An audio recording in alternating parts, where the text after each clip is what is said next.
Hello दोस्तों, आप सबका स्वागत है आपके अपने यूट्यूब चैनल गोल अचीवर्स में। और आज का जो लेक्चर है वो मैथ्स का है। Partial differentiation and total differentiation का पार्ट 1 में आपको पढ़ा चुकी हूँ। आप प्लीज़, अगर आपने वो वीडियो नहीं देखा है तो प्लीज़ उसको चेक करिए। और उसके बाद ये है हमारा आज का पार्ट 2, ये है लेक्चर नंबर 13। और आज हमारा जो बेसिकली चैप्टर जो क्लास होने वाली है वो यूलर्स थ्योरम पे बेस्ड होने वाली है। खैर चलिए, अब हम अपने लेक्चर की तरफ मूव करते हैं। एंड देन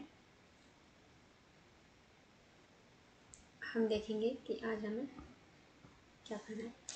एक सेकेंड, लेकिन हाँ, ओके गाइस। तो मैंने आपको पिछले जो लेक्चर था उसमें मैंने आपको पार्शियल डिफरेंशिएशन पढ़ा दिया था। पार्शियल डिफरेंशिएशन मैंने आप लोग को पढ़ाया था और फिर बहुत सारे मैंने आपको न्यूमेरिकल्स भी करवाए थे कि किस तरह से उसको आपको पार्शियल डिफरेंशिएशन करना होता है एंड कैसे वो डिफरेंट है हमारा नॉर्मल डिफरेंशिएशन से। नॉर्मल डिफरेंशिएशन का एक होता है हमारा इम्प्लिसिट, जो मैं आपको पहले पढ़ा चुकी हूँ। उससे आप लोग कंफ्यूज हो सकते हैं इसके पार्शियल के केस में, लेकिन क्या डिफरेंस होता है, आपको कैसे सॉल्व करना होता है, वो सब मैं आपको पढ़ा चुकी हूँ। तो इसीलिए अब मुझे लगता नहीं है कि उसमें आप लोगों को कोई कन्फ्यूजन होगी। अगर है तो प्लीज़ कमेंट बॉक्स में पूछिए, या फिर जो हमारा गोल अचीवर्स का ग्रुप है उस पर आप पूछिए जो भी आपके सवाल है। अब आज हम चलते हैं पार्शियल डिफरेंशिएशन के अपने नेक्स्ट टॉपिक पे। अब वो क्या है, हमारा आज का यूलर्स थ्योरम। ओके, हम यूलर्स थ्योरम पढ़ते हैं। और ये क्या होता है, क्या है, मैं आपको बताती हूँ। ये क्या है, हमारे एक साइंटिस्ट थे यूलर, उन्होंने एक थ्योरम दी थी पार्शियल डिफरेंशिएशन के केस में कि अगर आपका होमोजीनियस फंक्शन है। कैसा फंक्शन है? होमोजीनियस। अब होमोजीनियस फंक्शन क्या होता है वो मैं भी आपको बताऊंगी, डोंट वरी। अगर आपका होमोजीनियस फंक्शन है और आपसे सवाल में x del by del x, sorry del u लिख देती हूँ यहाँ पे मतलब फंक्शन है आपका, जो भी ये फंक्शन है इसको एफ लिख दो, जेड लिख दो, जो भी लिखना है। वाई डेल, यही अगेन फंक्शन अपॉन में डेल वाई पूछा गया है। जो मैंने आपको बताया था पार्शियल डिफरेंशिएशन के जितने भी हमने क्वेश्चंस देखे थे उनमें ज़्यादातर इसी तरह के टर्म्स पूछे जा रहे थे। या तो सिर्फ ये पूछ लिया या ये पूछ लिया, वरना ज़्यादातर आता है ये पूरा पूछा जाता है या फिर आपसे ये चीज़ पूछी जाती है,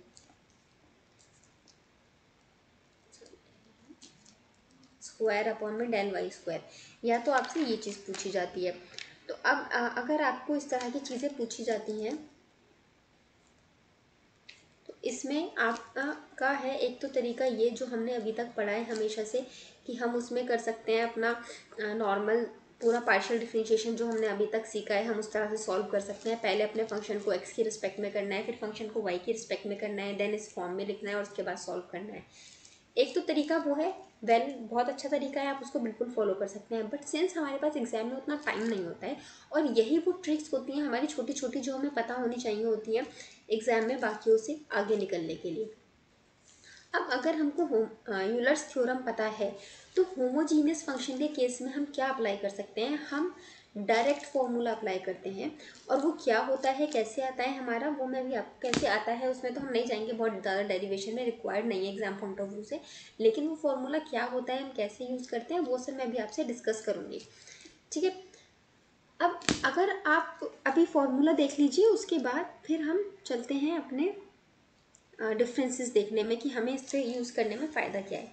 देखिए, सबसे पहले अगर हम बात करें होमोजीनियस फंक्शन की तो क्या होता है। यूलर्स थ्योरम पढ़ने से पहले हमें पता होना चाहिए होमोजीनियस फंक्शन, या उससे भी पहले हमें पता होना चाहिए हमारे होते हैं दो तरह के function, homogeneous and non homogeneous function.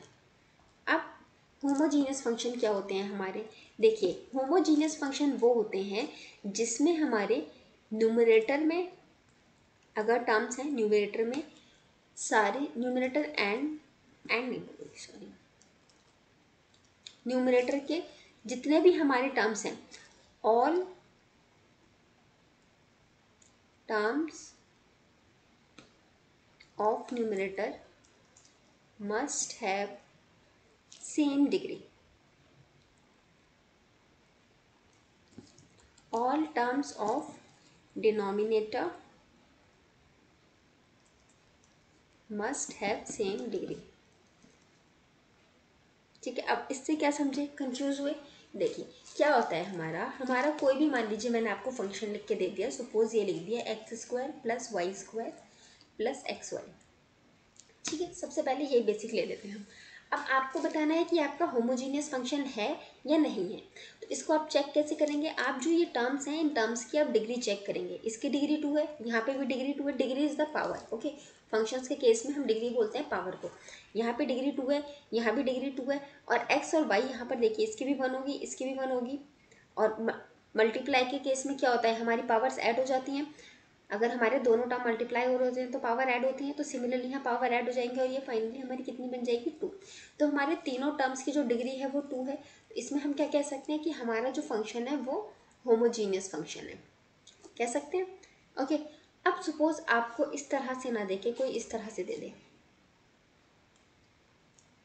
Suppose कोई ऐसे आपको दे दे x की पावर 4 प्लस वाई की पावर 4 बॉन x3 प्लस y3, इस तरह से अगर आपको कोई क्वेश्चन दे दे तो आप क्या बोलेंगे, ये हमारा होमोजीनियस है या नहीं है। तो देखिए ये भी हमारा होमोजीनियस फंक्शन है। क्यों? क्योंकि मैंने आपको क्या बताया कि जो हमारे न्यूमरेटर है उसकी डिग्री सेम होनी चाहिए। तो हमारा न्यूमरेटर की डिग्री कितनी है 4, इधर कितनी है 4, तो दोनों डिग्री हमारी सेम हो गई। तो हमारा ऊपर वाला तो कंडीशन वैलिड हो गया, नीचे वाला में हमने देखा तो हमारी 3 एंड 3, यहाँ पे भी हमारा कंडीशन वैलिड हो गया। तो हमारा दोनों केस में कंडीशन वैलिड हो गया, तो हम इसको क्या बोल सकते हैं कि ये हमारा होमोजीनियस फंक्शन है। सिमिलरली से पहले जो एग्जांपल लिया था अगर हम उसको कंसीडर करते हैं इस वाले एग्जांपल को, तो यहाँ पर डिग्री 2 थी, यहाँ डिग्री 2 थी, यहाँ डिग्री 2 थी। आप कह सकते हो कि मैम ये तो न्यूमरेटर का केस हो गया, डिनोमिनेटर में तो कुछ है ही नहीं। तो एग्जैक्टली डिनोमिनेटर में तो कुछ है ही नहीं, कुछ है ही नहीं, तो मतलब डिनोमिनेटर में 1 है, 1 है, सिर्फ 1 है, इसकी तो कोई डिग्री है ही नहीं। और अगर है भी, हमने मान ली इसकी डिग्री 1, हम यहाँ मान लेते हैं, चलो 1 है, इसकी डिग्री 1 हो गई, तो वो सेम ही हो गई ना। ऐसा तो नहीं है ना इसके साथ कोई और टर्म है ऐड ऑन और उसकी डिग्री कुछ और हो, वो तो नहीं फर्क पड़ना ना। तो इसीलिए हमारा सिर्फ सिंगल टर्म जो होता है वो बाय डिफ़ॉल्ट हमारा होमोजीनियस हो जाता है अगर हमारी डिग्री सेम होती है। एंड अगर फ्रैक्शन में हमारा टर्म होता है तो हमें फिर देखते हैं कि हमारी न्यूमरेटर की डिग्री सेम होनी चाहिए एज वेल एज हमारी डिनोमिनेटर की डिग्रीज जो है वो सेम होनी चाहिए। ओके, अब जब आपकी डिग्री सेम होती है तब हम इसमें यूलर्स थ्योरम लगाते हैं। कैसे लगाते हैं वो अभी बताती हूँ। अभी हम देखते हैं हमारा नॉन होमोजीनियस फंक्शन कौन सा होता है। नॉन होमोजीनियस फंक्शन हमारे वो होते हैं, सिंपल सी बात है, जिसमें हमारी डिग्री सेम नहीं होती, डिग्री सेम नहीं होती, not degree same. Okay, not same degree होना चाहिए था, सॉरी वो लिख लिया पहले इस तरह से। तो जैसे फॉर एग्जांपल आप देख लीजिए, अगर x4 प्लस y4 अपॉन में x3 प्लस y² ये दे देता, तो यहाँ पे आपको डिग्री सेम मिल गई, लेकिन यहाँ डिग्री सेम है नहीं है, तो ये आपका नहीं हो सकता। ठीक है, नॉन होमोजीनियस हो गया। सिमिलरली अब मैं इसको दे दूँ x² plus y² plus xy², तो यहाँ पर देखिए यहाँ डिग्री 2 हो गई, यहाँ डिग्री 2 हो गई, लेकिन यहाँ डिग्री कितनी हो गई 3 हो गई। तो अगेन ये हमारा नॉन होमोजीनियस फंक्शन हो गया। अब सपोज मैं आपको दे दूँ x4 plus xy5 x4 plus y3, या यहाँ 6 कर देते हैं, तो बताइए यहाँ पर क्या होगा, यहाँ पे तो सारी डिग्री अलग हो गई, तो ये भी नॉन होमोजीनियस फंक्शन हो गया। तो समझ में आ गया आपको होमोजीनियस फंक्शन कौन से होते हैं, जिसमें हमारी सेम डिग्री है। न्यूमरेटर की ऐसा नहीं है कि आपके सारे टर्म्स की सेम डिग्री हो, नहीं, वो पॉसिबल ही नहीं है, फिर तो आपको ऊपर नीचे कट जाएगा ना, फिर तो क्या ही करना है क्वेश्चन में। लेकिन क्या हमें चेक करना है कि हमारे न्यूमरेटर के जितने टर्म्स हैं उनकी डिग्री सेम होनी चाहिए, एंड हमारे जो डिनोमिनेटर के जितने भी टर्म्स हैं उनकी आपस में डिग्री सेम होनी चाहिए। और अगर आपको डिनोमिनेटर न्यूमरेटर के फॉर्म में नहीं दे रखा है, सिंगल टर्म है, तो जितने भी सिंगल आपका फंक्शन है विदाउट फ्रैक्शन वाला फंक्शन नहीं है अगर आपका, तो आपको बस उसके सारे टर्म्स चेक करने हैं, सबकी डिग्री आपकी सेम होनी चाहिए। ओके, एंड अगर हम बात करते हैं कि हमारी डिग्री सेम है या नहीं है, तो उसके लिए हमारे इस तरह के टर्म होते हैं एक्स वाई या जेड या इस तरह के। अब आप साइन एक्स में नहीं बता सकते ना कि डिग्री आपकी सेम आएगी कि नहीं आएगी, इसको आप फिर अलग तरह से देखेंगे। होमोजीनियस फंक्शन के लिए आपको इस तरह के टर्म्स को कंसीडर करना होता है। Okay, for Euler's theorem. अब हम मूव करते हैं अपने यूलर्स थ्योरम की तरफ। यूलर्स थ्योरम हमारी कहाँ अप्लाई होती है, सबसे पहला सवाल ये हमें पता चल गया, हम यूलर्स थ्योरम अप्लाई क्यों करते हैं। यूलर्स थ्योरम हम क्यों अप्लाई करते हैं मैंने आपको बता दिया, ताकि हम पार्शियल डिफरेंशिएशन थोड़ा शॉर्टकट तरीके से कर सकें, एक तरह से हमारा शॉर्टकट ट्रिक है।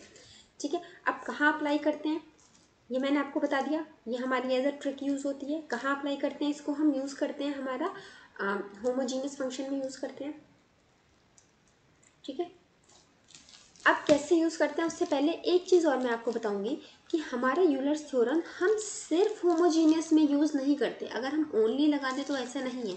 क्यों ऐसा नहीं है, क्योंकि हमारे कुछ फंक्शंस होते हैं इस तरह के कि सपोज ये हमारा होमोजीनियस फंक्शन है, ठीक है, ये तो हमारा होमोजीनियस है, डायरेक्टली अप्लाई हो जाएगा। इसमें मैं एग्जांपल दे देती हूँ, x square plus y square, directly apply हो जाएगा आपका। फिर कुछ हमारे नॉन होमोजीनियस फंक्शन होते हैं, ठीक है, नॉन होमोजीनियस फंक्शन। अब ये नॉन होमोजीनियस फंक्शन भी ना दो तरह के होते हैं। एक तो वो होते हैं जिनको आप रिड्यूस कर सकते हो किसी तरह से होमोजीनियस फॉर्म में, ठीक है, रिड्यूस कर सकते हो होमोजीनियस फॉर्म में, मतलब आप अलजेब्रा लगाओगे, कुछ इधर का उधर शिफ्ट करोगे, ट्रिग्नोमेट्री लगाओगे, कुछ भी करोगे, जैसे हम उसमें करते थे अपना लिमिट्स वाले में करते थे, कुछ ना कुछ क्रम तिक्रम लगा के उसमें कुछ अगर आपका बन जाता था तो सिमिलरली अगर आप उसको रिड्यूस करके होमोजीनियस में कन्वर्ट कर सकते हो, तो इसमें भी आप यूलर्स जो है थ्योरम वो लगा सकते हो। आपका नॉन होमोजीनियस फंक्शन है, इसको आपने रिड्यूस कर दिया होमोजीनियस में, फिर इस होमोजीनियस में आप अपना यूलर्स थ्योरम लगा दो। और कुछ फंक्शन होते हैं जिसको आप रिड्यूस नहीं कर सकते अपने होमोजीनियस फंक्शन में, ठीक है, कैन नॉट रिड्यूस। तो अगर आप रिड्यूस नहीं कर सकते होमोजीनियस में, तो जब वो होमोजीनियस बनेगा ही नहीं, तो इसमें आपका यूलर्स थ्योरम है वो अप्लाई नहीं होता। सिर्फ कहाँ अप्लाई होगा आपका यूलर्स थ्योरम, हमारा होमोजीनियस फंक्शन में अप्लाई होगा। वो फंक्शन जो नॉन होमोजीनियस थे मगर हमने उनको किसी तरह से होमोजीनियस बना दिया है, तो वहाँ हमारा यूलर्स थ्योरम अप्लाई हो जाएगा। बस इन दो जगहों में, मतलब बेसिकली आपका होमोजीनियस फंक्शन होना चाहिए। अब ये होमोजीनियस आपको क्वेश्चन में गिवन है तो वेल एंड गुड, अगर नहीं गिवन है आपको नॉन होमोजीनियस से बनाना पड़ता है तो आप बना के देख लीजिए। अब कुछ भी नहीं हो रहा है तो फिर आपका नॉन होमोजीनियस है, तो फिर आप यूलर्स थ्योरम नहीं लगा सकते, और यूलर्स थ्योरम नहीं लगा सकते तो हमें फिर हमारा जो कन्वेंशनल मेथड है del u by del x निकालने वाला, हमें उस तरह से सॉल्व करना पड़ता है। ओके, तो यहाँ तक आपको अब ये समझ में आ गया होगा कि हम अपना जो है यूलर्स थ्योरम कहाँ कहाँ लगा सकते हैं और कब लगाते हैं। अब मैं आपको बताती हूँ कि इसको हम कैसे लगाते हैं, यूलर्स थ्योरम का हम यूज़ कैसे करते हैं। तो देखिए, मैंने आपको क्या बताया था, एक सेकंड, हाँ, मैंने आपको क्या बताया था कि अगर हमारा जो फंक्शन है वो होमोजीनियस है, या फिर हम किसी तरह से उसको रिड्यूस करके होमोजीनियस में ले आए हैं, होमोजीनियस है या रिड्यूस करके होमोजीनियस में ले आए हैं, तो हम उसमें यूलर्स थ्योरम लगाते हैं। यूलर्स थ्योरम लगाने का मतलब क्या है कि अगर आपसे क्वेश्चन में ये पूछा गया है एक्स डेल यू, एक फंक्शन ले लेती हूँ, सपोज आपका फंक्शन है एक्स वाई, ठीक है, सॉरी एक्स प्लस वाई ले लीजिए, एक्स प्लस वाई है, दोनों की, इसकी पावर भी वन, इसकी पावर भी वन, ओके, तो इसमें आप क्या लगाओगे, डेल एक्स बाई, ये है फंक्शन एफ, तो यहाँ पर एफ ही लिखते हैं, सेकेंड, ये आपका function f, del f by del x plus y del f by del y. ये आपका कितने के इक्वल आएगा, ये आपसे क्वेश्चन में पूछा जाएगा, ये फंक्शन दिया जाएगा, आपसे ये पूछा जाएगा, और तो आपको निकाल के बताना है कि आपका कितना आएगा। तो देखिए, आप इसका डायरेक्टली आंसर लिख सकते हो एन यू, ठीक है। अभी एक्चुअली यू मैं इसलिए लिख रही हूँ क्योंकि ये जो है ना यूलर्स थ्योरम मैंने पढ़ी है, ये यू ये फंक्शन एफ की जगह यू लेकर पढ़ी है, तो इसीलिए वही चीज़ बार बार यू लिख जाता है, हाथ वैसे ही सेट है ना, एन एफ, ठीक है। यह यार कंफ्यूज होने से अच्छा है ना, मैं इसको, सपोज ये हमारा कोई फंक्शन था यू, ठीक है, तो यहाँ पर भी हमारा यू, ये भी यू, मैं यू इसलिए कर रही हूँ क्योंकि मैंने आपको पहले भी बताया है कि मैं ज़्यादातर वही नोटेशंस यूज़ करना पसंद करती हूँ जो आपकी बुक्स में, स्टैंडर्ड बुक्स में दे रखी होती हैं। रीज़न इज़ दैट कि आपको फिर, अभी आपने समझ लिया ना, आज के 4-5 साल बाद अगर आप कभी भी इस चीज़ को पढ़ेंगे किसी स्टैंडर्ड बुक से, ये 4-5 साल छोड़िए, अभी आपने पढ़ लिया और अगर आप दोबारा से पढ़ने के लिए कोई बुक में जाएंगे ना पढ़ने के लिए, तो आप कंफ्यूज नहीं होंगे। सपोज मैंने एफ लिख दिया तो फॉर्मूला भी यहाँ एफ आ गया, अब अगर नहीं रिलेट कर पाएगा कोई तो वो कंफ्यूज हो जाएगा। इसलिए मैं हमेशा प्रेफर करती हूँ वो स्टैंडर्ड नोटेशन यूज़ करना जो स्टैंडर्ड बुक्स में से यूज़ होता है। आप अपने नोटेशन बना के फॉलो कर सकते हैं, इट्स वेरी गुड, आप कर सकते हैं, लेकिन जब आप किसी को पढ़ा रहे हैं कोई चीज़ तो आप कोशिश कीजिए थोड़ा स्टैंडर्डाइज तरीके से पढ़ाना या स्टैंडर्ड टर्म यूज़ करना, ताकि everyone can relate if they will go for some other books और सम अदर लेक्चर्स, तो वो उनको समझ में आ जाए easily, they won't get confuse. अगर आप अलग अलग नोटेशंस यूज़ कर लोगे ना तो नोटेशन से भी लोग कन्फ्यूज हो जाते हैं। तो खैर यहाँ पर भी हमारा यू है, ये भी हमारा यू है, तो ये हो जाएगा हमारा एन यू। तो अब यहाँ एन क्या है और यू क्या है, देखिए यू तो हमारा डायरेक्टली ये वाला टर्म है, ठीक है। अब एन क्या है, एन होता है हमारा degree of numerator minus degree of denominator, ठीक है। अब यहाँ पर आप देखिए कि आपकी डिग्री ऑफ न्यूमिनेटर क्या है। यहाँ पे तो न्यूमिनेटर डिनोमिनेटर, मतलब अगर डिनोमिनेटर में कुछ नहीं है तो सीधी सी बात है 1 है। तो डिग्री ऑफ न्यूमिनेटर हमने देखी हमारी कितनी है 1, तो हमने क्या लिख दिया 1 माइनस डिग्री ऑफ डिनोमिनेटर की अगर आप बात करेंगे तो डिग्री ऑफ डिनोमिनेटर आपकी क्या है। तो देखिए इस कंडीशन में आपका कुछ डिग्री ऑफ डिनोमिनेटर नहीं है, ठीक है। आप इसको भी 0 लिखिए और आपका आंसर आ जाएगा 1। तो आपका फाइनल आंसर, एक सेकेंड, हाँ, तो आपका फाइनल आंसर जो है वो आ जाएगा आपका x+1। ठीक है गाइस,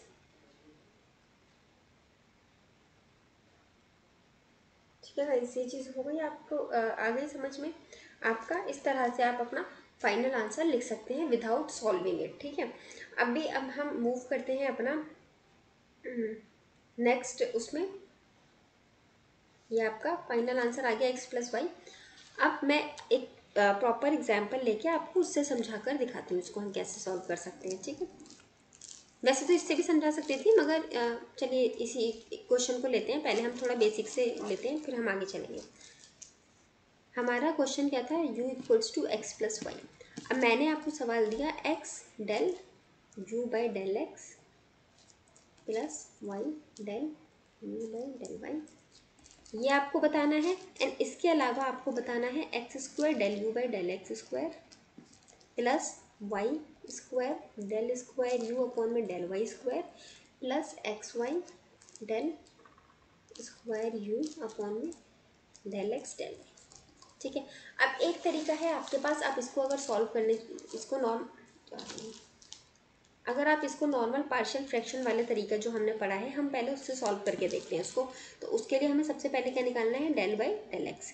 तो डेल बाई डेल एक्स हमने निकाला तो हमें पता है कि जब हम del u by del x, जब हम एक्स के रिस्पेक्ट में कर रहे हैं पार्शियल डिफरेंशिएशन, तो हमारे एक्स के अलावा बाकी जितने भी टर्म्स हैं वो हमारे क्या हो जाते हैं, कॉन्स्टेंट हो जाते हैं। तो हमारा वाई क्या हो जाएगा, कॉन्स्टेंट। एक्स के रिस्पेक्ट में करा तो यहाँ आ गया 1 प्लस वाई हमारा कॉन्स्टेंट, कॉन्स्टेंट क्या होता है 0, हमारा 1 आ गया। अब हमारा del u by del y, ये हमारा क्या होगा, अगेन सिमिलरली 0 + 1 हो जाएगा क्योंकि x कांस्टेंट हो जाएगा तो ये 0 आ जाएगा एंड ये 1, क्या आ जाएगा आंसर 1। अब आगे क्वेश्चन में क्या है, del square u by del x square, इसका डिफ्रेंशिएशन करना है। 1 का डिफ्रेंशिएशन क्या हो जाएगा 0। अब हमारा क्या है y, del square u by del y square, इसका डिफ्रेंशिएशन क्या आ जाएगा हमारा 0। अगेन 1 का करेंगे 0 आ जाएगा ना। अब हमें डेल स्क्वायर यू के लिए डेल एक्स या डेल वाई में से कोई भी उठा लेते हैं, हम डेल ये वाला उठा लेते हैं। तो del square u, del x तो हमने, इसको हमें डिफ्रेंशिएट करना है वाई की रिस्पेक्ट में, तो 1 को फिर अगेन आप यहाँ पे वाई की रिस्पेक्ट में करेंगे तो 0 आ जाएगा। तो दैट मीन्स आपका del square u del x and del y equals to 0, ये भी 0 आ गया। अब इसको सॉल्व करते हैं, ठीक है।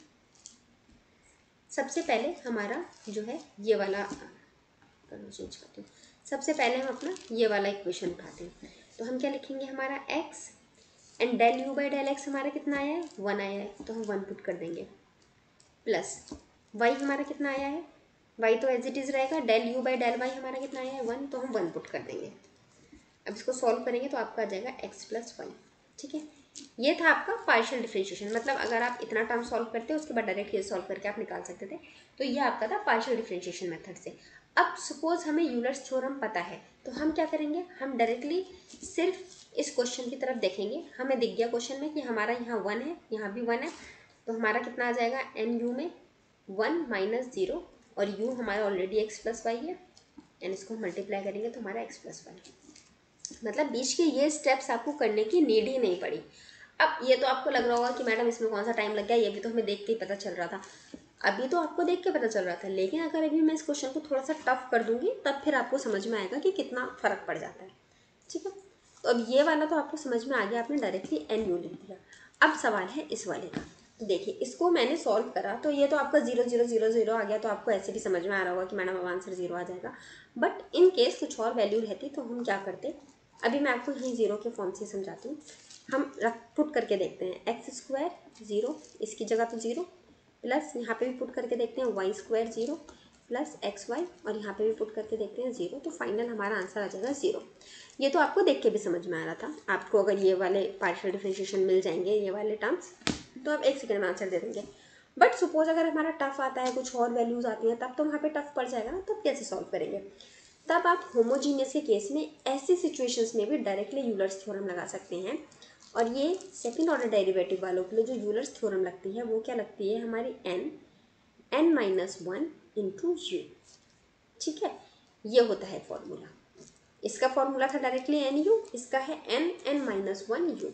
अब आप पुट कर लीजिए n की जगह 1 1, ये वाला n की जगह -1 और u आपका u। अब आपने क्या किया 1 1 - 1 कितना आ गया 0 इंटू यू, फाइनली आपका आंसर अगेन 0। अब यहाँ तो आपको ये ईजी सा लग रहा होगा, शायद फॉर्मूले में पुट करके सॉल्व करना आपको ज़्यादा टफ लगे, बट अगर आपका लेवल ऑफ क्वेश्चंस बढ़ता है तब ये फॉर्मूलाज बहुत यूज़फुल हो जाते हैं। ठीक है, अभी एक क्वेश्चन और हम करके देखते हैं, थोड़ा सा उसका लेवल अप करते हैं, उसके बाद फिर हम मेन क्वेश्चन पे अपने चलेंगे। और उस क्वेश्चन को भी मैं आपको दोनों तरीके से करवा के बताऊँगी, पार्शियल से भी एंड आपका इससे यूलर से भी।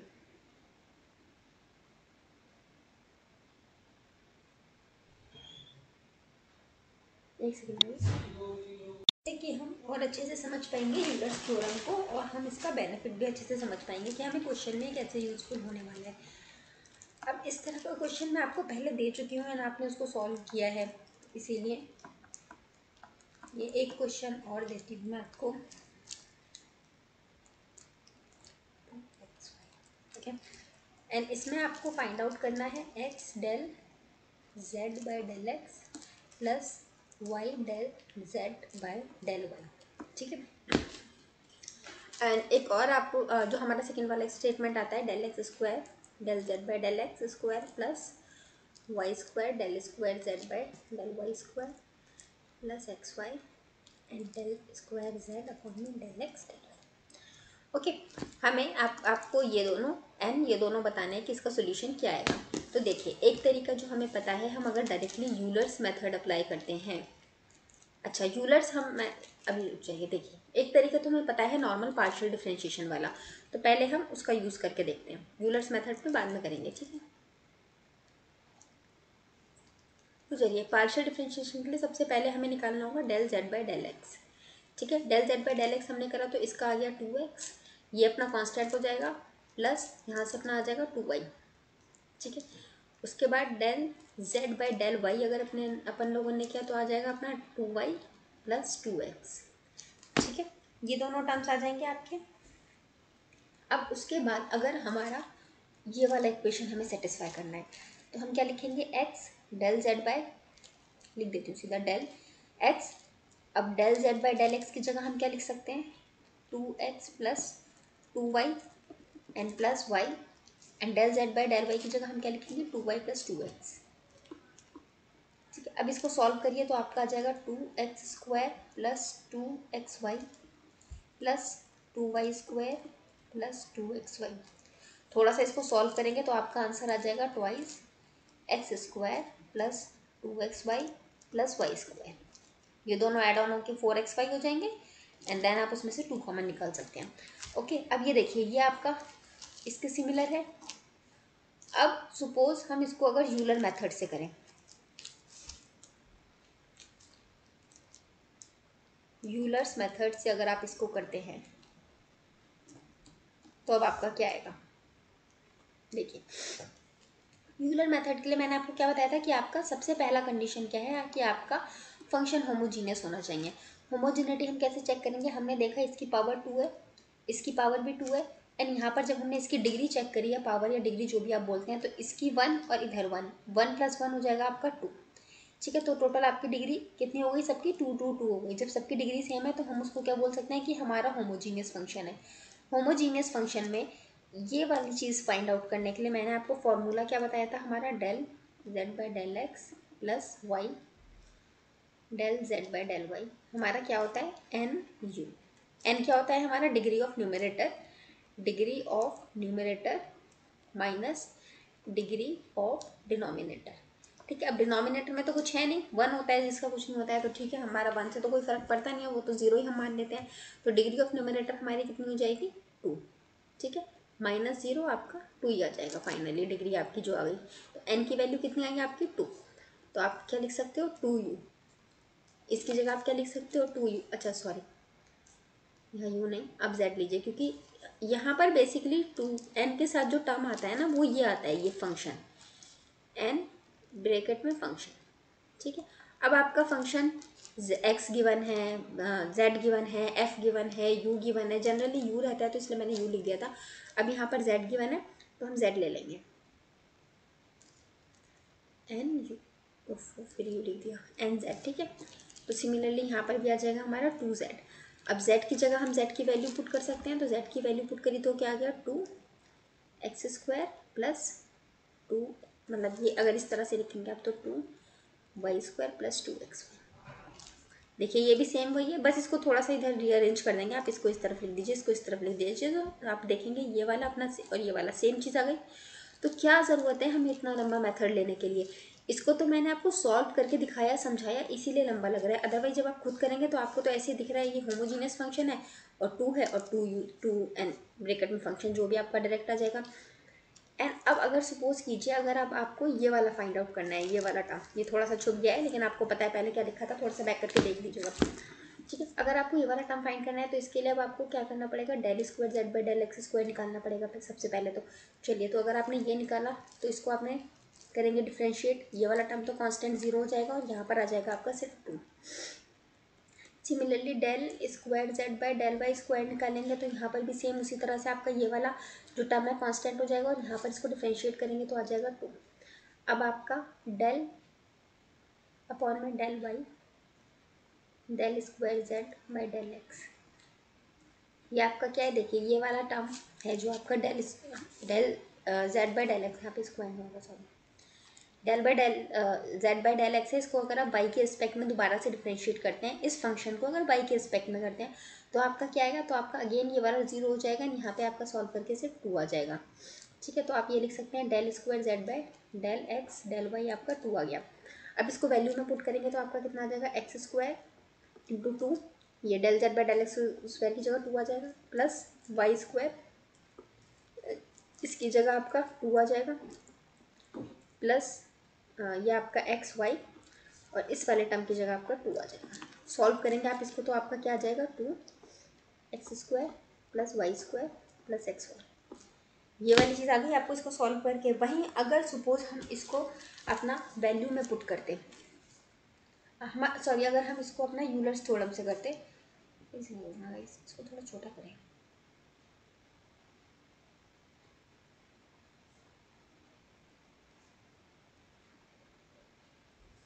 अगर हम इसे यूलर्स थ्योरम से करते हैं सॉल्व, यूलर्स थ्योरम से, ठीक है। यूलर्स थ्योरम में मैंने आपको बताया था ये वाली अगर हमारी कंडीशन है, ये वाली जो कंडीशन है, अगर ये वाली कंडीशन है, ये वाली कंडीशन, इसको सॉल्व करने का फॉर्मूला क्या होता है आपका n-1 इंटू आपका जो भी फंक्शन है वो, ठीक है। अब हम लिखेंगे n हमारा कितना है 2 एंड 2-1 एंड आपका जो भी फंक्शन है वो, इसको सॉल्व करेंगे तो आ जाएगा आपका 2 एंड 2-1 कितना हो गया आपका 1 एंड फंक्शन आपका क्या है, यहाँ से आप देख लीजिए जो भी आपका फंक्शन है क्या है आपका x square plus y square plus x Y,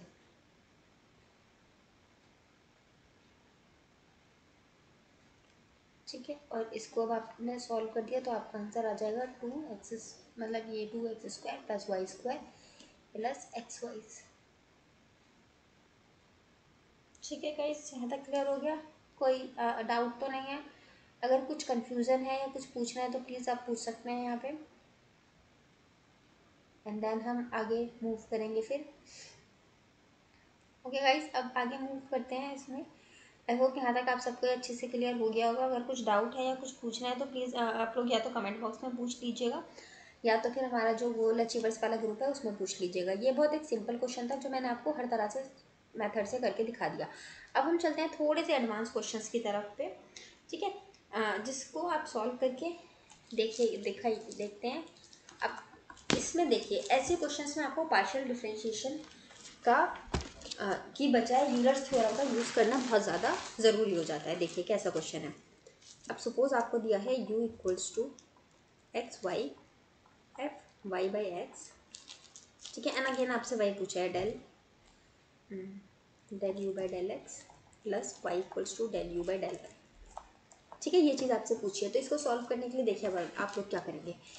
सबसे पहले तो हमें देखना है कि हमारा फंक्शन होमोजीनियस है या नहीं है। तो हमने यहाँ पर हमारा क्या है, सिर्फ हमारा ये वाला टर्म है, एन एक ये टर्म है। अब ये क्या है ना, जब भी कोई टर्म इस तरह से लिखा होता है, एफ और साथ में इस तरह से चीज़ें लिखी होती हैं, तो इसको हम कंसीडर करते हैं एज अ क्वोशेंट।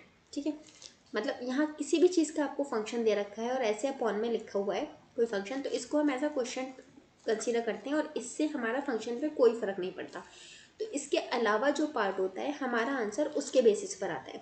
ठीक है, तो हमारा आंसर डिपेंड करेगा सिर्फ इस चीज़ पर, u equals to x y पर।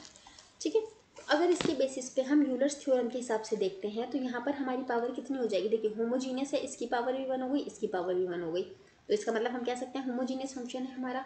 तो हमारी टोटल पावर जो आ गई n, वो कितना आ गया हमारा 2 माइनस एन, डिनोमिनेटर में तो कुछ है ही नहीं, तो 0 हमारी आ गई 2।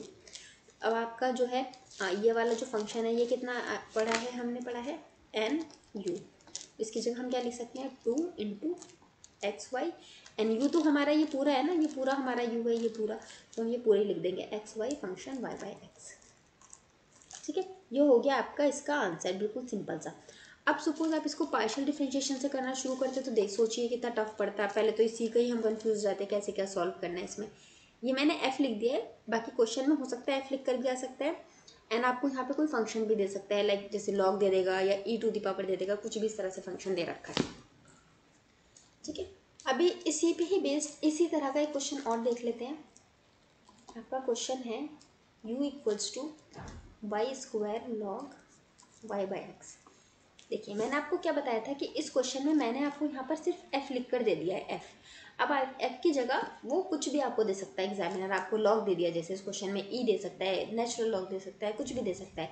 तो हमारे यहाँ पर दिया है लॉग। अब मैंने आपको बताया लॉग के साथ वाई बाई एक्स इस तरह से अगर कोई फंक्शन लिखा हुआ है, अलग अलग कोई फंक्शन लिखा हुआ है, तो इसको हम एज अ क्वेश्चन ट्रीट कर लेते हैं और इससे कोई फ़र्क नहीं पड़ता है हमारे क्वेश्चन पे, हमें सिर्फ ये वाला वैल्यू देखना होता है।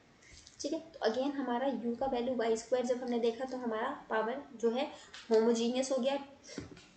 होमोजीनियस देखिए कैसे हो गया, यहाँ पे y के अलावा और तो कोई फंक्शन है ही नहीं, सिर्फ एक ही फंक्शन है। अब उसकी जो भी पावर हो या ना हो, कितनी भी हो, उससे कोई फ़र्क ही नहीं पड़ता, सिर्फ एक ही फंक्शन है हमारा, तो ये तो फिर होमोजीनियस ही होगा ना, सिर्फ एक ही टर्म है हमारा, तो ये होमोजीनियस ही हो गया सीधा सीधा।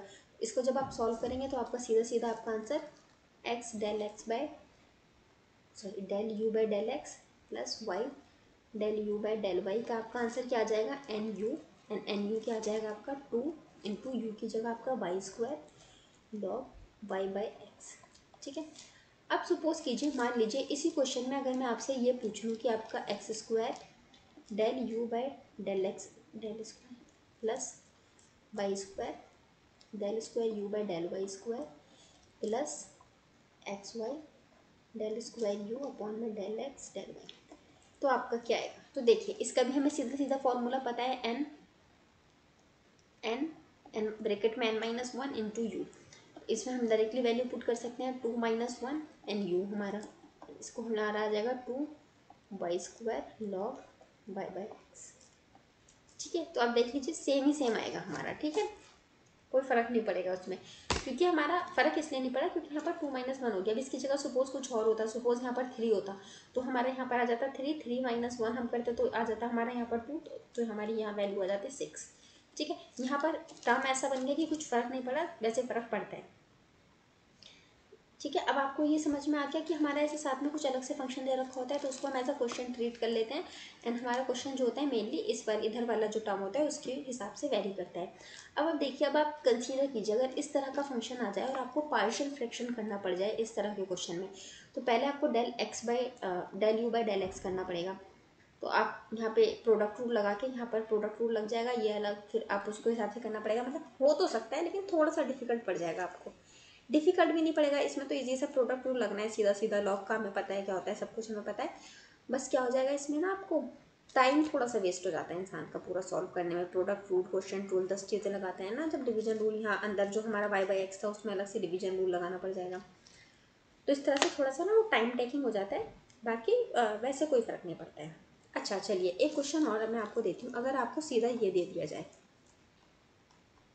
अगर आपको सीधा ये दे दिया जाए और आपसे पूछा जाए x del y by del sorry x del u by del x plus y del u by del y, ये कितना होगा? तो बताइए इस क्वेश्चन में आप क्या करेंगे? अब देखिए ये तो हमें पता है, इससे कोई फ़र्क ही नहीं पड़ता, क्वेश्चन है अपना। ओके गाइस, देखिए ये तो हमारा क्वेश्चन है, इससे तो हमारा कोई फ़र्क ही नहीं पड़ता। क्वेश्चन में हमारा फ़र्क पड़ता है जो क्वेश्चन के इधर टर्म होता है, लेकिन यहाँ तो कोई टर्म गिवन ही नहीं है। तो कोई टर्म अगर गिवन ही नहीं है हमें, तो हमारे यहाँ पे तो फिर किसी भी चीज़ की कोई वैल्यू ही नहीं है। कोई भी एक्स या वाई, मैंने बताया ना हम जो क्वेश्चन करते हैं वो एक्स वाई के टर्म्स के ऊपर करते हैं। एक्स और वाई का तो कोई टर्म ही नहीं है अंदर हमारा। तो जब एक्स वाई का कोई टर्म ही नहीं है तो हम मान लेते हैं हमारा n इक्वल्स टू हो जाएगा कितना, 0। n इक्वल्स टू अगर अपना 0 हो गया तो अपना ये वाली जो वैल्यू है इसकी वैल्यू क्या होती है, एन यू होती है अपनी। तो n इक्वल्स टू 0 और u की जगह हम पुट करेंगे f y by x. Finally solve करके अपना आंसर आ जाएगा 0। तो गाइस इस क्वेश्चन को अगर आप पार्शियली डिफरेंशिएट करके एंड सब कुछ करके सॉल्व करेंगे इसको, तो इसका फाइनल आंसर भी जो आएगा आपका वो 0 ही आ जाएगा। ओके गाइज, इस तरह से अगर आप पार्शियल डिफरेंशिएशन करके भी निकालेंगे तो भी आंसर आपका 0 ही आ जाएगा। ओके, अब इसके साथ अब हम थोड़ा सा एक डिफिकल्ट क्वेश्चन देखते हैं। नाउ अपना क्वेश्चन हमारा देखते हैं हम क्या है। सपोज आपको फंक्शन दे दिया एक्स वाई, इसको देख के आप समझ गए कि आपको पार्शियल डिफरेंशिएशन लगाना पड़ेगा क्वेश्चन में। एक्स क्यूब, वैसे तो आपको क्वेश्चन में वो जो पूछा जाएगा उसके हिसाब से भी आपको पता चल जाएगा। सॉरी गाइस, ठीक है, ये हो गया। एंड आपसे क्वेश्चन में हमारा वही पूछा गया है कन्वेंशनल जो हमेशा चीज़ें पूछी जाती है, x del function x by y upon में del x plus y del function x comma y upon में डेल वाई। ये आपसे पूछा जा रहा है, इसका आपको बताना है आंसर आपका क्या होगा। तो देखिए गाइस, एक तरीका तो ये है कि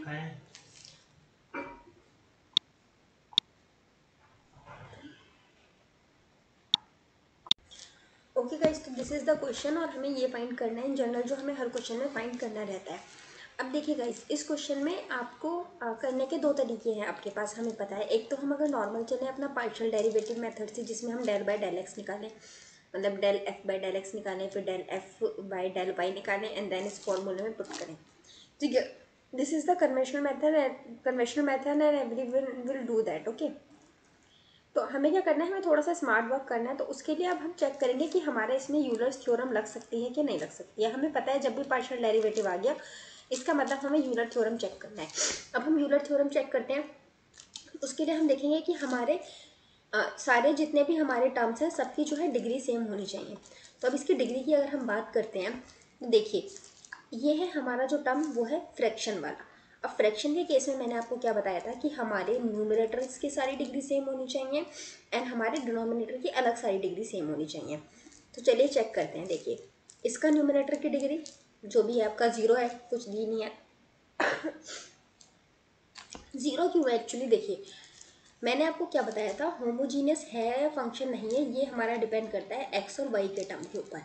ठीक है, जब आपका सिर्फ एक्स वाई दे रखा है, अब 1 आपका एक्स वाई का टर्म नहीं है ना, और यहाँ पर कोई भी और इसके अलावा 1 के अलावा और कुछ एक्स वाई का टर्म है नहीं, इसीलिए हम 0 कंसीडर कर लेते हैं। सिमिलरली जब हम डिनोमिनेटर के केस में 0 कंसीडर कर रहे थे डिग्री को, जो आपके सिंगल इस तरह का जब आपका टर्म दे रखा था, जब ये टर्म दे रखा था और हमने कहा था डिनोमिनेटर में हम 0 मान लेंगे, उसका भी रीज़न ये था कि नीचे 1 तो था मगर x या y का कोई टर्म नहीं था, और x और y का टर्म होता है तभी हमारी उसकी कोई डिग्री को हम काउंट करते हैं। तो सिमिलरली यहाँ पे 1 की कोई डिग्री नहीं है, सॉरी मतलब एक्स वाई का ऊपर कुछ है नहीं, तो ऊपर डिग्री आपकी 0 हो जाएगी। सब में देखिए 0 है एंड डिनोमिनेटर में देखिए सबकी डिग्री 3 3 3 3 है। ठीक है, इसका मतलब हमारा क्या हो जाएगा, ये होमोजीनियस फंक्शन हो जाएगा और इसमें हम अपना यूलर्स थ्योरम लगा सकते हैं। अब यूलर थ्योरम लगाने के लिए मैंने क्या आपको बताया था कि हमारी इस वाले फंक्शन के लिए कैलकुलेट करके जो हमारा वैल्यू आता है, अगर हम पार्शियल डेरिवेशन लगाएंगे तो हमारा जो भी आंसर आएगा वो होगा हमारा एन एफ एक्स वाई के इक्वल। ठीक है, ये होगा हमारा वैल्यू। अब सबसे पहले हमारा एफ एक्स वाई तो हमें पता है हमारा ये है, तो ये वाला टर्म हमारा पूरा एफ एक्स वाई है। अब हम बात करते हैं कि हमारा एन क्या है। तो देखिए गाइस, एन है हमारा क्या, हमारा न्यूमरेटर की डिग्री 0 है माइनस डिनोमिनेटर की डिग्री 3 है, तो हमारा कितनी आ गई, -3। ठीक है, तो अब अगर हम इसे वैल्यू में पुट करेंगे तो -3 1/x³ plus 1/y³ plus 1/x³ plus y³। अब इस तरह के जो क्वेश्चंस होंगे ना, इसमें आपको यूलर्स थ्योरम बहुत ज़्यादा हेल्प करेगी। सिर्फ आपको होमोजेनिटी चेक करनी है and your answer is the, मतलब फिर सॉल्व ही नहीं करना है, फिर तो बस आपको देख के आंसर बता दोगे आप। वहीं अगर सपोज आपको ये नहीं पता होता और आप फिर इसको लगाने बैठते, इसमें पार्शियल डेरिवेटिव आप इसका करने बैठते हैं। सॉरी गाइस, मैं आजकल ना थोड़ा सा पार्शियल डेरिवेटिव को पार्शियल फ्रैक्शन बोल दे रही हूँ बार बार, पता नहीं क्यों, तो प्लीज़ डोंट गेट कंफ्यूज। इस चैप्टर में हम पार्शियल डेरिवेटिव की ही बात कर रहे हैं। अगर आप पार्शियल डेरिवेटिव लगाने बैठते तो सबसे पहले आप लगाएंगे डेल f/del x का। मैं करके दिखाऊँ या आपको होमवर्क दूँ? हाँ, होमवर्क देती हूँ उसको। मुझे मतलब आप करके इसका आंसर कमेंट बॉक्स में मत दीजिएगा, क्योंकि आंसर तो सबको पता है यही आना है। बस आप ये फॉर्मूला del f/del x और del f/del y कैलकुलेट करके एंड इसमें पुट करके आप चेक करिएगा कि आपका आंसर सेम यही आता है या नहीं आता है। आंसर सेम आएगा, आना ही चाहिए, यही करेक्ट आंसर। अगर सेम नहीं आ रहा है तो फिर अपना डेरिवेशन फिर से चेक करिएगा, बार बार चेक कीजिएगा। आंसर यही आता है, ये जो ये लिखा है -3 ब्रैकेट में जो भी लिखा था वैल्यू, आंसर वही आएगा। आंसर मैंने आपको बता दिया है, सिर्फ आपको अपना चेक करना है इससे। ठीक है गाइस, तो अब मुझे लगता है होमोजीनियस फंक्शंस को हम कैसे सॉल्व करते हैं, कैसे निकालते हैं, ये तो आपको अच्छी तरह से समझ में आ गया होगा। और उसका आपकी दोनों इक्वेशन समझ में आ गई होंगी आपको। दो इक्वेशन कौन कौन सी अपन लोग के पास, x del z/del x plus y del z/del y, जिसको आता था NU। ठीक है, दूसरी इक्वेशन कौन सी थी, x² del² z/del x² plus y² del² z/del y² plus xy del² z/del x del y equals to n-1 u। ठीक, तो ये हमारी दो इक्वेशंस थी जो हमने पढ़ी हैं अभी और यूलर थ्योरम से सीखी है होमोजीनियस फंक्शन में। अब मैंने आपको क्या बताया था गाइस कि हमारे जो फंक्शंस होते हैं उनके यूलर थ्योरम लगाने वाले हमारे दो फंक्शंस होते हैं। कौन कौन से, एक अपन लोग को पता है होमोजीनियस फंक्शन होते हैं और दूसरे होते हैं नॉन होमोजीनियस। यूलर थ्योरम हम लगा सकते हैं होमोजीनियस फंक्शंस पे एंड नॉन होमोजीनियस की उन फंक्शन पे जिनको आप रिड्यूस कर सकते हैं। ठीक है, रिड्यूस कर सकते हैं किसमें, होमोजीनियस, किसी भी तरह से। ठीक है, और कुछ फंक्शन ऐसे होते हैं जो कि नॉन होमोजीनियस होते हैं लेकिन और उनको आप रिड्यूस भी नहीं कर सकते। जैसे सपोज अगर मैं आपको दे दूँ x³ प्लस y², तो इसको आप कुछ भी करके किसी भी तरह से x² प्लस y² या फिर x³ प्लस y³ या और कोई भी ऐसी फॉर्म में नहीं ला सकते कि आपकी ये दोनों डिग्री सेम हो जाए, है ना। तो इस तरह के जो फंक्शन होते हैं उनको हम कहते हैं non reducible function, non reducible non homogeneous function. उसमें हमारा यूलर्स थ्योरम अप्लाई नहीं होता। वहीं कुछ फंक्शंस ऐसे होते हैं जो हमारे पहले नॉन होमोजीनियस होते हैं लेकिन उनको हम रिड्यूस करके किसी भी तरह से चेंज करके होमोजीनियस बना देते हैं एंड देन उसमें अपना यूलर अप्लाई कर देते हैं। क्यों, ताकि हमारा थोड़ा इजीली सॉल्व हो जाए। अगर वाइज आप पार्शियल से चलेंगे ना तो वो बहुत टफ हो जाएगा। ठीक है, तो इस तरह के क्वेश्चन का भी मैं एक एग्जांपल आपको देती हूँ। आपको होमोजीनियस तो बहुत अच्छे से आ गया होगा, उसके आपने बहुत सारे एग्जांपल्स देख भी लिए और हमने सॉल्व भी कर लिया। तो होमोजीनियस में तो मुझे लगता नहीं है कोई डाउट होगा। तो अभी हम नॉन होमोजीनियस के कुछ एग्जांपल्स देख लेते हैं जिसमें अभी हम रिड्यूसिंग वाले फॉर्मूला जो है उसकी हेल्प से करने की कोशिश करेंगे। तो गाइस ओके, लिख देती हूँ नॉन होमोजीनियस रिड्यूसिबल फॉर्म। इस तरह के फॉर्म आप ना एग्जाम में बहुत ज़्यादा देखते होंगे और इसी यही ज़्यादातर क्वेश्चन में आते हैं आपके। आपको दे रखा है u tan इनवर्स ब्रैकेट में x की पावर 3 प्लस y की पावर 3 फॉर्म में x प्लस 1। अब ये आपको फंक्शन दे दिया है, तो अब आपको इसको सॉल्व करना है। अब देखिए मैं क्यों कह रही हूँ, आप तो बोलोगे कि मैम ये तो होमोजीनियस है, देखिए यहाँ पर 3 है, यहाँ पे भी 3 है डिग्री, दोनों डिग्री सेम है न्यूमरेटर की एंड यहाँ पे 1 1 है, यहाँ पे भी 1 है अपना, यहाँ पे भी 1 है, दोनों डिग्री सेम है अपना डिनोमिनेटर की भी, तो ये अपना होमोजीनियस हो गया। लेकिन यहाँ पे पॉइंट क्या है कि ये जो हमारा अंदर वाला फंक्शन है ना, ये हमारा होमोजीनियस है। ये एक इसमें फैक्ट होता है कि हमारा जो नॉन होमोजीनियस फंक्शन होता है, जो रिड्यूस हो सकता होता है, उसमें कोई ना कोई फंक्शन आपका होमोजीनियस ज़रूर होता है।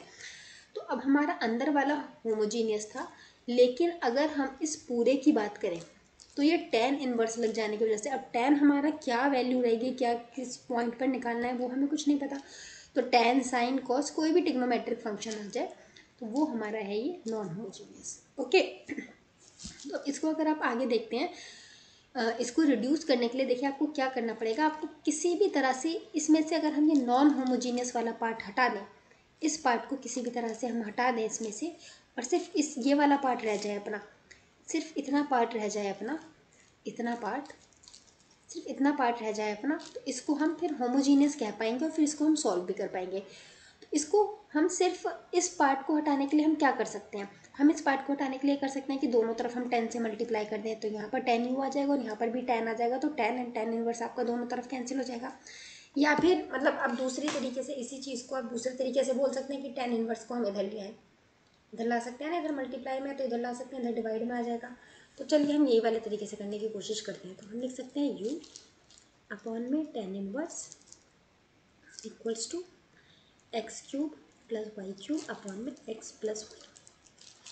ठीक है, अब ये 10 इनवर्स नीचे है, इसको ऊपर ले जा सकते हैं, तो इसको ऊपर भी ले जाते हैं। हम ऊपर ले जाएंगे तो हमारे इन्वर्स का साइन हट जाएगा और ये हो जाएगा 10u इक्वल्स टू ब्रैकेट में x cube plus y cube upon में एक्स प्लस वाई। ये चीज़ आ गई। अब इसको तो हम इजीली सॉल्व कर सकते हैं क्योंकि हमारा होमोजीनियस फंक्शन है।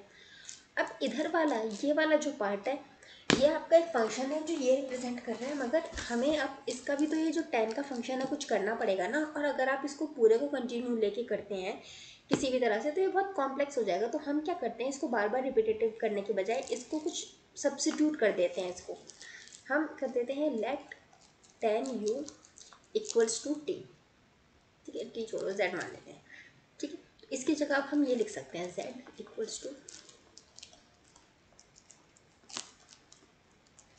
अब देखिए अब आपको कुछ जाना पहचाना टाइप लग रहा होगा, हमने जो पुराने फंक्शंस पढ़े हैं पहले कुछ कुछ उस तरह फॉर्म में आ गया ये।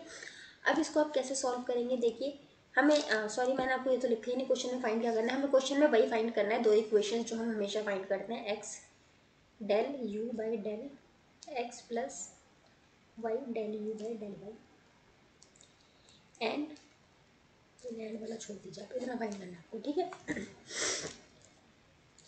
अब इसमें आप लोग क्या करेंगे, देखिए हमें ये z दे रखा है, हमारा इस फंक्शन का ये क्या बन जाएगा। अभी हमारा अगर इसको हम यूलर्स थ्योरम यहाँ पर अप्लाई करें, ये होमोजीनियस फंक्शन है हमारा, तो अभी हम इसमें यूलर्स थ्योरम अप्लाई कर सकते हैं। यूलर्स थ्योरम अप्लाई करेंगे तो हमारा क्या बनेगा, x, सिंस हमारा फंक्शन ये वाला है तो हमारा यहाँ पर आएगा del z by del x. ठीक है, अब डोंट गेट कन्फ्यूज कि यहाँ पर u पूछा था यहाँ पर z है, क्योंकि अभी हम z का ही कर रहे हैं, फिर हमें इसको वापस चेंज करना पड़ेगा u की फॉर्म में, तब वो इस फॉर्म में आएगा। ओके, तो ऐसा मत करना, यहाँ पर direct del u by del x कर दो। अभी हम इस z को जो हमने जूम किया था उसकी जगह पुट कर रहे हैं, तो इसीलिए अभी हम डेल z करेंगे। आप चाहें तो इसको सब्सिट्यूट ना करें, डायरेक्टली आप इसकी जगह ऐसे लिख सकते हैं x del 10u by del x, आप ऐसे भी लिख सकते हैं, कोई प्रॉब्लम नहीं है। बस थोड़ा सा वो लिखने में कॉम्प्लिकेट हो जाता है, इसीलिए उसकी जगह ऐसे लिख दिया है मैंने, by del z by del y equals to आपका क्या आता है, एन यू। एन यहाँ पर कितना है हमारा, न्यूमरेटर की डिग्री 3, सॉरी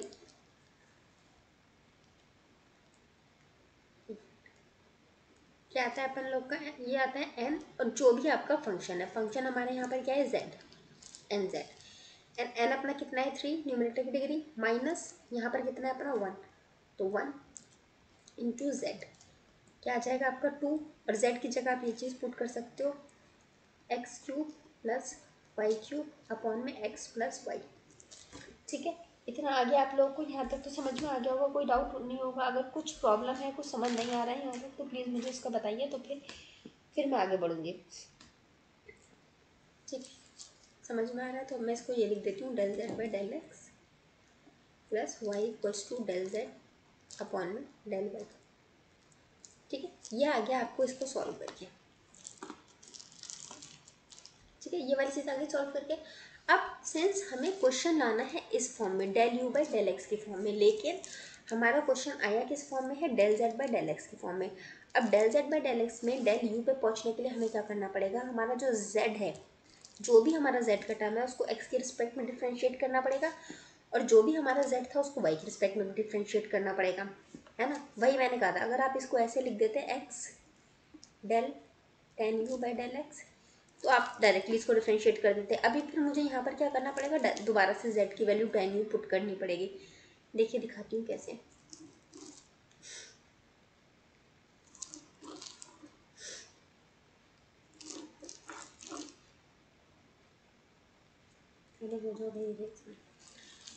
देखिए अभी हम क्या कर सकते हैं यहाँ पर, अब हम क्या करेंगे, del z by del x को पहले कैलकुलेट करते हैं।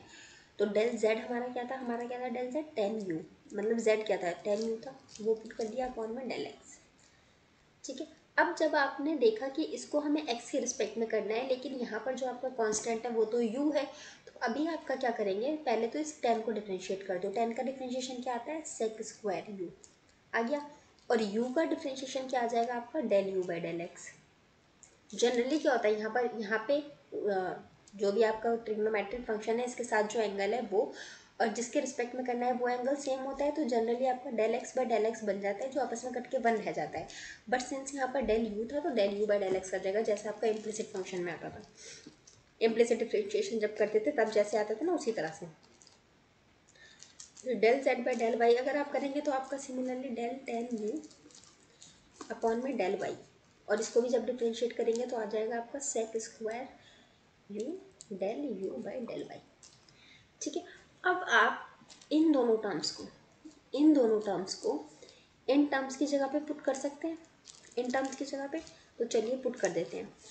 इस इक्वेशन में अब हम वैल्यूज पुट करेंगे अगर, तो अपना आ जाएगा x, और del z by del x की जगह हम क्या पुट कर सकते हैं, sec square d u by d x, sec square u d u by d x plus y, और del z by del y की जगह हम पुट कर सकते हैं sec square u del u by del y equals to ये जो अपना है एन जेड लिख देती हूँ यहाँ पे मैं। ठीक है, अब यहाँ पे वैल्यू भी पुट कर सकते हो, 2 × z लिख रही हूँ मैं, ये पूरा लिखने में बहुत टाइम जाएगा ना, इसलिए सीधा सा भी सिर्फ z ही लिख देती हूँ। अब इसको आगे सॉल्व करना है, मैं इधर का पार्ट इरेज कर दूँगा, मैं इधर वाली चीज़ इरेज कर रही हूँ।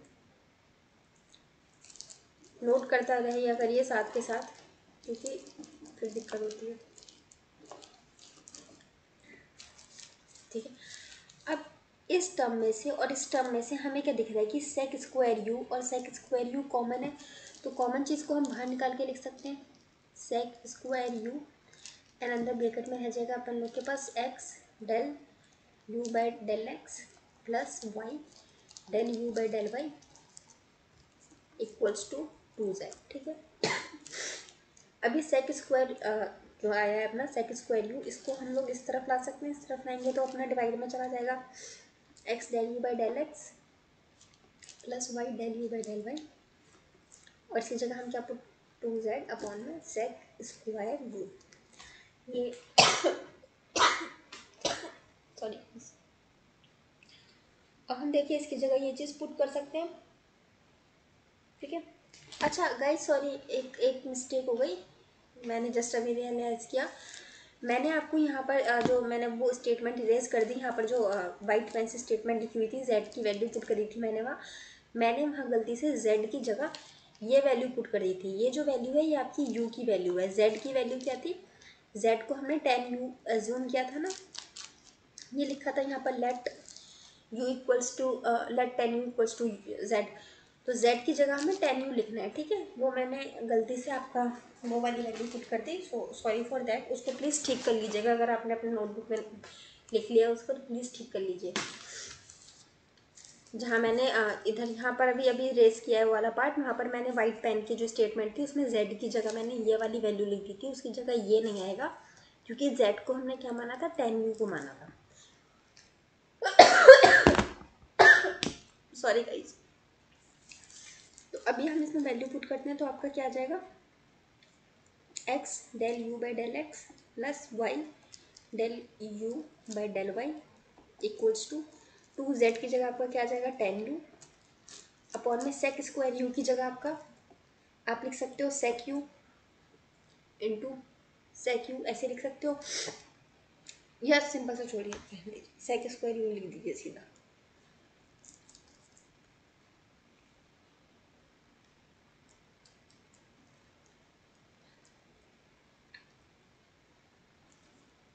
अरे यार तो ये कुछ लिख दो, सेक स्क्वायर यू आ जाएगा। अब इसके आगे आपका डिपेंड करता है कि आपका क्वेश्चन में जो ऑप्शंस है उसमें आंसर किस फॉर्म में दिया है। अगर सपोज टेन और सेक की फॉर्म में आंसर है तो आपका आंसर अब डायरेक्टली यहाँ पर आ जाएगा 2 10। यू की जगह आपको क्या पुट करना है, ये वाला टर्म पूरा अपना, ये जो पूरा है टेन इनवर्स के साथ वाला, ठीक है।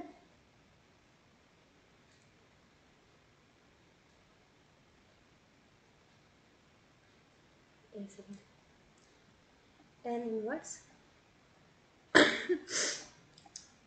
X cube plus y cube x plus y upon में sec square tan inverse x cube plus y cube upon में एक्स प्लस वाई। अब आपका ये कैंसिल हो जाएगा यहाँ पर, एंड इसके बाद आगे सॉल्व करके आपका आंसर आ जाएगा 2 x cube plus y cube upon में एक्स प्लस वाई अपॉन में sec square tan inverse and x cube plus y cube upon में एक्स प्लस वाई। ठीक है, तो ये आपका आंसर आ जाएगा अगर आपका आंसर टेन और सेक की फॉर्म में गिवन है तो। लेकिन अगर सपोज आपका आंसर कॉस या साइन के टर्म में गिवन है तो आप लोग क्या करेंगे, आपका जो ये जो सेक और टेन हमने हमारा आया ना अभी कैलकुलेट करके, अब आप इसको चेंज करेंगे। ये जो आया आपका टेन और सेक वाला, इसको अब आपको कॉस और साइन की फॉर्म में चेंज करना पड़ेगा। वो कैसे चेंज करेंगे, टेन की जगह आप क्या लिख सकते हैं, sine u by cos u and sec square u आपका जो डिनोमिनेटर में था, इसकी जगह आप क्या लिख सकते हैं, सेक का हमें पता है क्या होता है, 1/cos होता है। इसकी जगह 1/cos लिखेंगे तो आपका 1 नीचे आ जाएगा और कॉस ऊपर चला जाएगा क्योंकि इन्वर्स हो जाएगा ना, सेक नीचे था तो आ जाएगा कॉस स्क्वायर यू। यहाँ से ये दोनों कैंसिल हो गए, आपका क्या आ गया, sine u cos u, 2 sin u cos u, ये आ गया। अब अगर आपका आंसर इस फॉर्म में गिवन है तो आप यहाँ पर एक्स और यू की जगह जो आपका है ये पूरा टर्म ये पुट कर दीजिए। अब सपोज इस फॉर्म में भी गिवन नहीं है, आगे और सॉल्व कर रखा है, तो और सॉल्व कैसे होगा, हमें पता है हमारा एक ट्रिग्नोमेट्रिक फॉर्मूला होता है 2 sin थीटा कॉस थीटा। इसको सॉल्व करेंगे आपका आ जाएगा sin 2 थीटा। सिमिलरली इसको भी अगर आप सॉल्व करेंगे, इसका भी डायरेक्ट क्या फॉर्मूला होता है, sin 2u। ठीक है, अब इसकी जगह आप डायरेक्टली पुट कर सकते हैं sin 2 और जो भी u का आपका पूरा फंक्शन है वो फंक्शन यहाँ पुट कर सकते हैं। अब डिपेंड करता है आपका जो क्वेश्चन का ऑप्शन है वो क्या ऑप्शन दे रखा है ना, उस हिसाब से आपको अपना आंसर निकालना पड़ेगा कि टेन की फॉर्म में है, कॉस की फॉर्म में है, और ज़्यादा सिंप्लीफाई है, कैसे कर रखा है। लेकिन आपको बेसिक समझ में आ गया होगा कि अगर हमारा नॉन होमोजीनियस फंक्शन है और उसको रिड्यूस करना है तो हम कैसे करते हैं। सबसे पहला पॉइंट क्या हमें ये देखना है कि हमारा ये जो अंदर वाला फंक्शन है, ये फंक्शन या बाहर का फंक्शन, कोई भी फंक्शन हमारा उसमें कुछ ना कुछ होमोजीनियस होना चाहिए ताकि हम उसको सॉल्व कर सकें। अगर कुछ होमोजीनियस ही नहीं होगा उसमें तो हम उसको सॉल्व कैसे करेंगे। ठीक है, तो हमारा फंक्शन कहीं का कोई ना कोई पार्ट जो है वो होमोजीनियस होना ही चाहिए, तभी हम उसको रिड्यूस कर पाएंगे होमोजीनियस फंक्शन में। फिर हम क्या करते हैं, नॉन होमोजीनियस एक तरफ कर देते हैं और होमोजीनियस एक तरफ कर देते हैं। होमोजीनियस को सॉल्व करके यूलर्स थ्योरम लगा देते हैं, फिर नॉन होमोजीनियस को सेपरेटली सॉल्व करके उसमें अपना जो भी आंसर आता है यूलर्स थ्योरम से उसमें पुट कर देते हैं। ओके, इसका एक क्वेश्चन मैं और आपको होमवर्क देती हूँ, अगर आपको कुछ डाउट हो, कुछ समझ नहीं आया, और देखिए अगर आप इस क्वेश्चन को ना 2-3 बार देखेंगे ना रिपीट, अगर नहीं समझ में आ रहा है तो समझ में आ जाएगा 1-2 बार देखने पे। फिर भी नहीं समझ में आए तो मुझसे फिर आप पूछना, मैं आंसर फिर दोबारा समझा दूंगी आपको एक वीडियो में। देखिए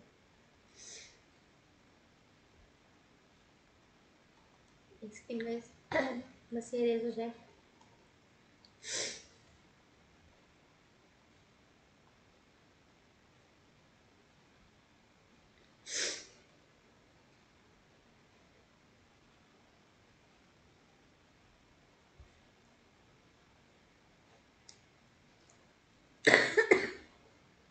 गले में क्या होगा।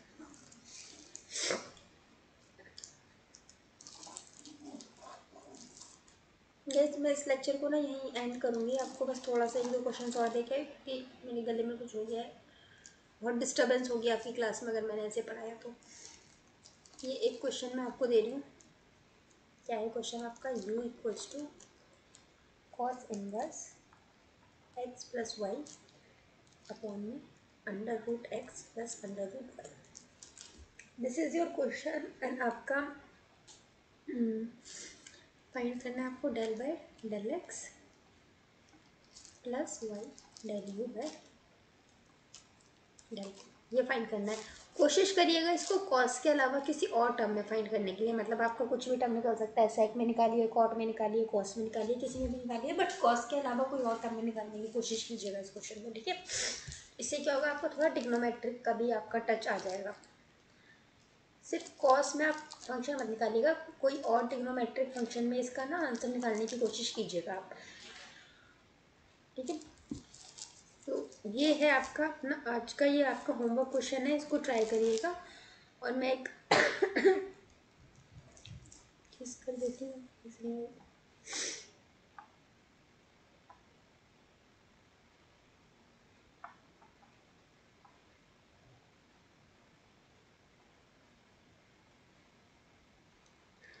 खैर छोड़िए, ये तो लेकिन ये रेस करना ज़रूरी है ना, एक मुझे लास्ट में आपको कब पूरा सब कुछ कवर अप करना है।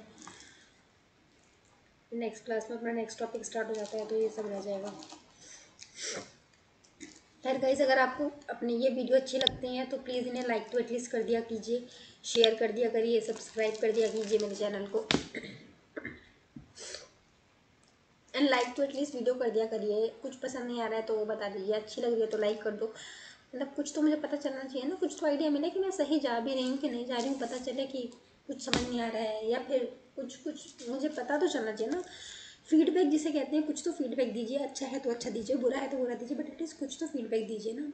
तो लाइक कीजिए, शेयर कीजिए, सब्सक्राइब कीजिए। एंड अब लास्ट में मैं कवर कर देती हूँ अपना पूरा ब्रीफ करके। हमने पढ़ा क्या इस चैप्टर में, अपने लेक्चर में, यूलर्स थ्योरम। यूलर्स थ्योरम हम कहाँ यूज़ करते हैं, पार्शियल डिफरेंशिएशन के केस में। क्यों यूज़ करते हैं, एक तरह की हमारी ट्रिक है जिससे हमारा थोड़ा शॉर्टकट हमारा सॉल्व हो जाता है। तीसरा पॉइंट हम कब यूज़ करते हैं, जब हमारा फंक्शन हो होमोजीनियस फंक्शन हो तब यूज़ करते हैं, या फिर हमारा non homogeneous and reducible function हो, reducible to homogeneous, homogeneous function हो या फिर नॉन होमोजेनस है तो रिड्यूसेबल हो होमोजेनस फंक्शन में, तब हम यूलर्स थ्योरम को लगाते हैं। यूलर्स थ्योरम लगाने के लिए हम क्या चेक करते हैं, हम चेक करते हैं कि हमारे ऑल टर्म जितने भी हमारे टर्म्स हैं उनकी सबकी हमारी डिग्री सेम हो जाए। अगर नहीं है सेम नॉन होमोजीनियस के केस में तो हम उसको सेम करने की कोशिश करते हैं। अब अगर हमारा फ्रैक्शन का केस है तो फ्रैक्शन में हम क्या करते हैं कि हमारी न्यूमरेटर में सारी डिग्रीज, न्यूमरेटर की हमारी सारी डिग्री सेम हो जाए, या हमारे और ये डिफरेंटली हमारी न्यूमरेटर की सेम होनी चाहिए, एंड हमारी डिनोमिनेटर की भी जितनी भी डिग्रीज है वो सब हमारी सेम होनी चाहिए, ठीक है। तो ये दो सिचुएशन हमें चेक करनी पड़ती है फ्रैक्शन के केस में। अगर हमारी ये दोनों कंडीशन सेटिस्फाई हो जाती हैं तो हमारा अगर पूछा जा रहा है del by del x,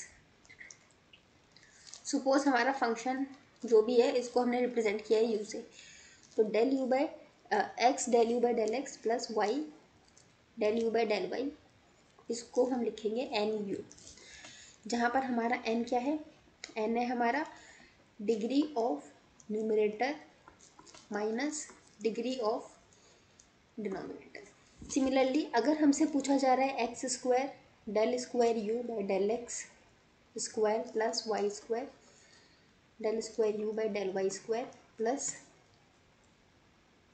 x y del square u by del x del y, तो इसको हम क्या लिख सकते हैं, n minus one into u. Okay,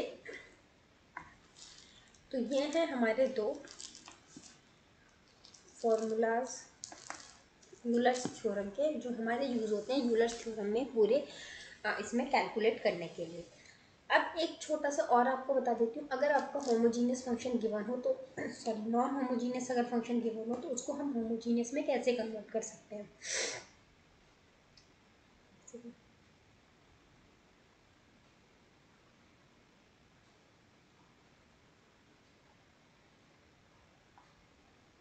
ये कैनवास तो वर्क ही नहीं करता है बिल्कुल भी।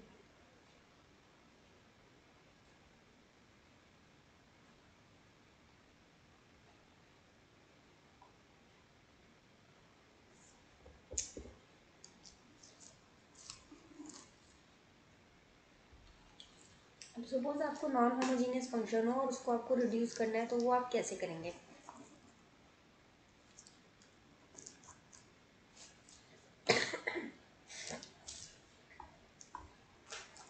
देखिए, इसके लिए आपको क्या करना होगा। सपोज आपका कुछ भी फंक्शन दिया हुआ है, u इक्वल्स टू कोई भी आपका ट्रिग्नोमेट्रिक फंक्शन यहाँ पे मान लीजिए आपको दिया हुआ है, इसको चल जाए,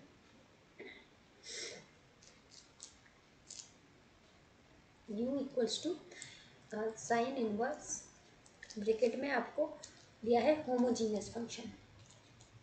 कुछ भी फंक्शन है वो आपका होमोजीनियस है, हमें ये चीज़ पता है। तो हम क्या करेंगे, हम इस नॉन होमोजीनियस वाले को और इस होमोजीनियस पार्ट को कर देंगे सेपरेट।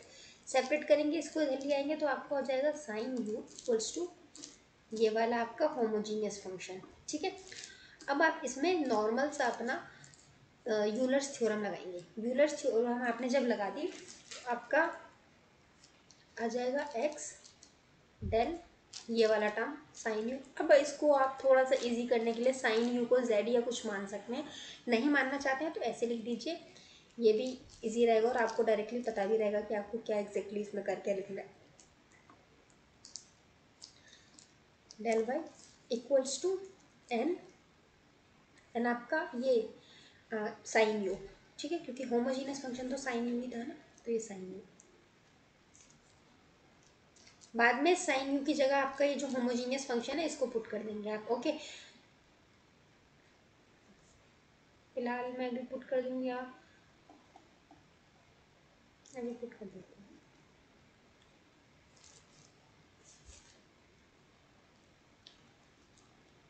एन ये आपका होमोजीनियस फंक्शन आ जाएगा। सॉल्व करके अल्टीमेटली फाइनली यही आ जाएगा।